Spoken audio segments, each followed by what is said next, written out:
Hi friends, welcome to Kanya's kitchen. ఈరోజు మనం chocolate cake spongy ఎలా తయారు చేయాలో చూద్దాము. ఒక బౌల్ తీసుకోవాలి. 1/2 కప్పు కర్డ్ తీసుకోవాలి, పెరుగు తీసుకోవాలి. 1/2 కప్పు సేమ్ క్వాంటిటీలో షుగర్ పౌడర్ తీసుకోవాలి. 1/2 కప్పే తీసుకోవాలి. దీన్ని మంచిగా కలుపుకోవాలి.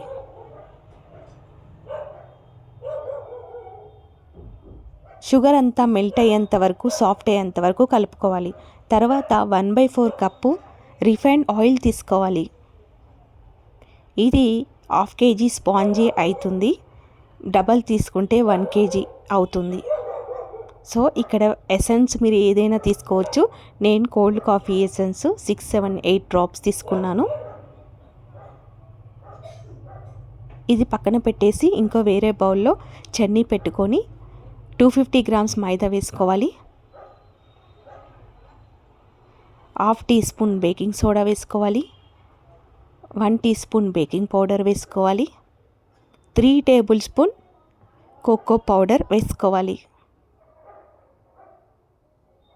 మళ్ళీ ఇంకా 3 టేబుల్ స్పూన్ మిల్క్ పౌడర్ వేసుకోవాలి.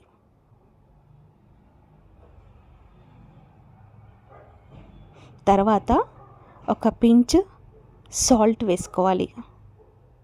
1 పించ్ సాల్ట్ వేసుకోవాలి.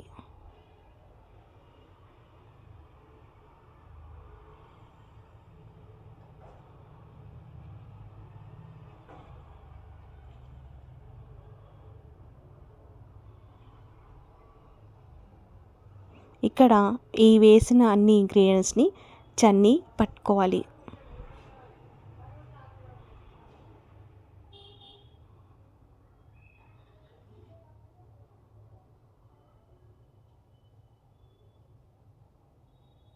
ఇలా మంచిగా చన్నీ పట్టుకున్న తర్వాత మనం ఈ పౌడర్ని మంచిగా మిక్స్ చేయాలి.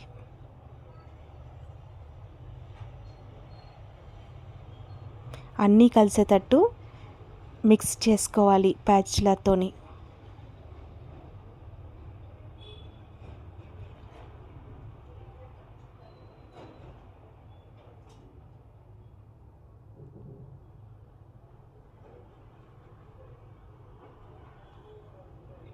సో ఇప్పుడు స్పాచులాతోని అంతా మిక్స్ చేసుకున్నాం కదా. ఇప్పుడు మనం ముందు కలుపుకున్న కర్డ్, షుగరు ఈ దాంట్లో మనం ఈ పౌడర్ అనేది యాడ్ చేయాలి. ఇలా యాడ్ చేసుకొని మనం 1/4 కప్పు మిల్క్ వేసుకోవాలి. ఇక్కడ మీకు ఇది 1/2 kg అవుతుంది స్పాంజీ. మీకు కేజీ కావాలంటే దీన్ని డబల్ చేసుకోవాలి. ఇక్కడ మనం మిల్క్ కన్సిస్టెన్సీ వచ్చేంత వరకు మనం మిల్క్ అయితే యాడ్ చేసుకోవాల్సి ఉంటుంది. రిబ్బన్ కన్సిస్టెన్సీ రావాలి. అప్పుడు మన కేక్ పర్ఫెక్ట్గా వచ్చినట్టు వస్తుంది. సో మనం ఇక్కడ జాగ్రత్తగా రిబ్బన్ కన్సిస్టెన్సీ వచ్చేంత వరకు కొంచెం గట్టిగా కాకుండా పల్చగా కాకుండా మీడియంలో వేసుకొని మిల్క్ అయితే వేసుకోవాలి. మనం ఇలా రిబ్బన్ కన్సిస్టెన్సీ వచ్చేంత వరకు కొంచెం కట్ అండ్ ఫోల్డ్లో కలుపుతూ ఉండాలి. ఇక్కడ మనం కేక్ టిన్, ఇది 1 kgది టిన్, మనం ఆయిల్ వేసుకొని అంతా స్ప్రెడ్ చేసుకోవాలి. ఇక్కడ మనం బటర్ పేపర్ కూడా వేసుకోవచ్చు, కానీ నేను బటర్ పేపర్ అవన్నీ ఎందుకు అని చెప్పేసి నేను ఆయిల్ పెట్టేశాను. ఇక్కడ మైదా వేసాను. కొంచెం మైదా వేసేసి మొత్తం స్ప్రెడ్ చేసుకుంటే మనకి బటర్ పేపర్ అవసరం లేదు.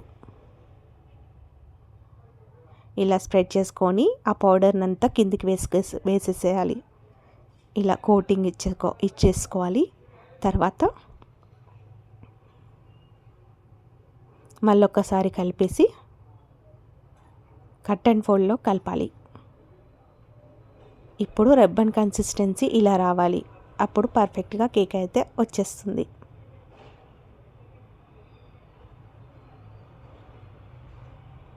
ఇప్పుడు మనం దీన్ని కింద ట్యాప్ చేయాలి. ఎందుకంటే బబుల్స్ ఏమైనా ఉంటే మనకి మంచిగా అవుతుందన్నమాట. బబుల్స్ లేకుండా కేక్ అయితే ఉండలు లేకుండా ఉంటుందన్నమాట కింద ట్యాప్ చేయడం వల్ల.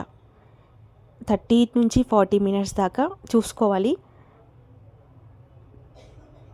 అంటుకోకుండా ఒక స్పూన్ పెట్టి చెక్ చేసుకొని అంటుకోకుంటే కేక్ అయినట్టు అది తెలుసుకోవాలి.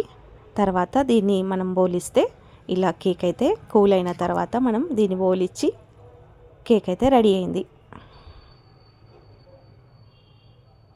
ఈ వీడియో నచ్చితే లైక్ చేయండి, సబ్స్క్రైబ్ చేయండి, ఫాలో అవ్వండి. Thank you friends.